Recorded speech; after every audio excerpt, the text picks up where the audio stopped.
Welkom by hierdie week se Netbank vleisprysoorsigg. Superspryse het die afgelope week skerp opgeskiet en met kalvers wat nou skaars bly, lyk dit of die rooi vleismark nog baie vuur agter hom het. Maar as El Niño die mielie en die voerkostes laat begin styg, kan die mark ook vinnig begin draai soos ons na die einde van die jaar beweeg. Die Netbank vleisprysoorsigg word met trots aan jou gebring deur Netbank, Standard Bank en John Deere.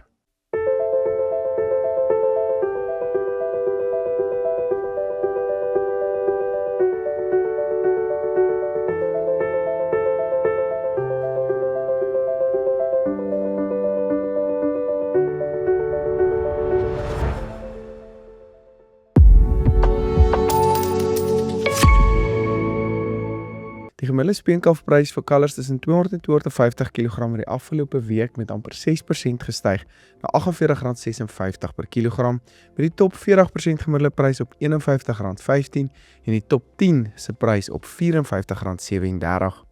Provinsiaal het die Vrystaat se prys dan ingekom op R49,9 en die Wes-Kaap rondom R44 per kilogram. Die nasionale A23 slagprys of superspryse het dan laasweek ook baie skerp gestyg na ongeveer R73,50 per kilogram met C-graadpryse rondom R60. Een ding is seker, die beskikbare aanbod van speenkalvers is tans laag terwyl vraag steeds sterk bly en dit druk pryse tans skerp op.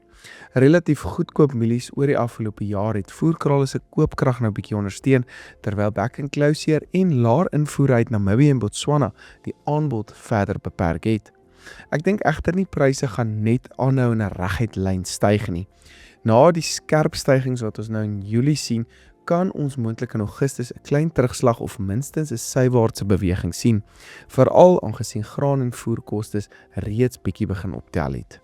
Die geskiedenis wys egter dat speenkalfpryse gewoonlik vanaf September tot Desember weer ondersteuning moet kry. Of dit hierdie jaar weer gaan gebeur is 'n ander vraag.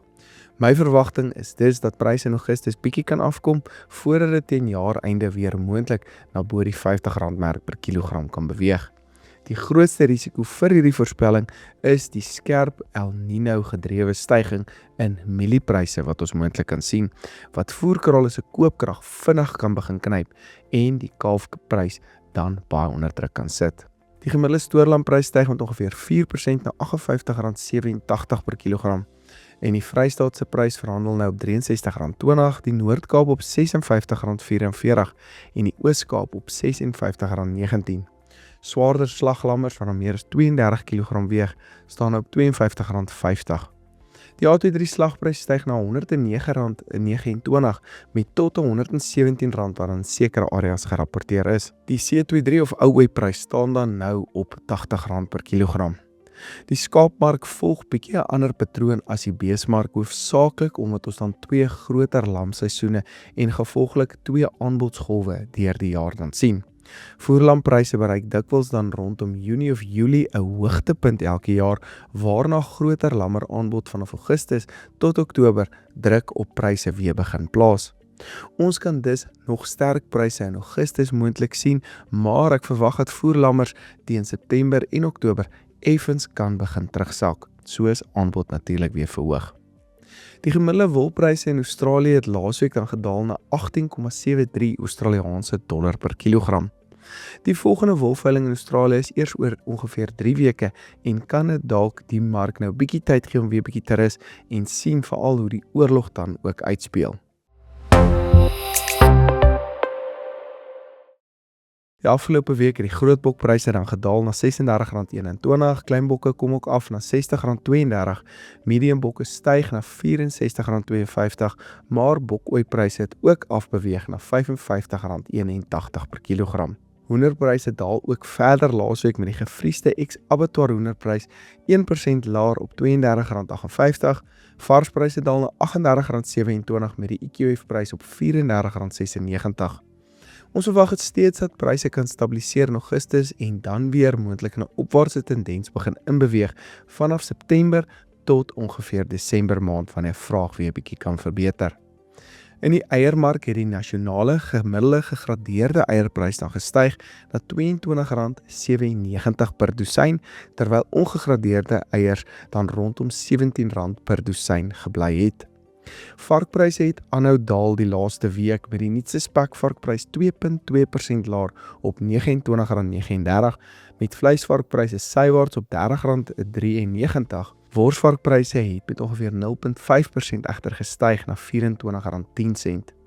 Ek voel dat varkpryse van Augustus bietjie kan verbeter, maar dat die volgehou stygings hier van September eers kan inskop tot en met die einde van die jaar. In die voermark het die binnelandse graad 1 lucernprys dan gebly op R3,900 per ton, graad 2 lucern op R3,500, maar prima binnelandse lucern wat dan bietjie sak na R4,300 per ton. Die eerste skoonmaaksnysels kom nou al maar toe, of gebeur nou, wat baie vroeg is met hierdie warm winter wat ons gehad het, en kan dit pryse nou bietjie afdruk. Choppryse het gestyg na R2,900 per ton laasweek en is opgetrek deur die stygings in mieliepryse. As die mieliepryse vir nou eers bietjie afkom, kan dit moontlik druk op die choppryse ook plaas. Om op te som, tot die einde van die jaar behoort die lae vee aanbod pryse nog redelik goed te ondersteun. Al kan ons in Augustus en September dalk 'n paar terugslae sien. Die groot ding om wel dop te hou bly die El Nino. As mielie en voerkostes skerp begin styg soos ons na die einde van die jaar te beweeg, kan dit voerkrale se koopkrag vinnig knyp en kleiner voerkrale op plase ook, en dan veral speenkalfpryse onder druk begin sit. Maar as aanbod laag bly, behoort rooi vleispryse later in die jaar weer goeie ondersteuning ook te kry. Hierdie week se Netbank vleisprysoorsit word met trots aan jou gebring deur Netbank, Standard Bank en John Deere. Baie dankie dat jy ingeskakel het en sien weer volgende week.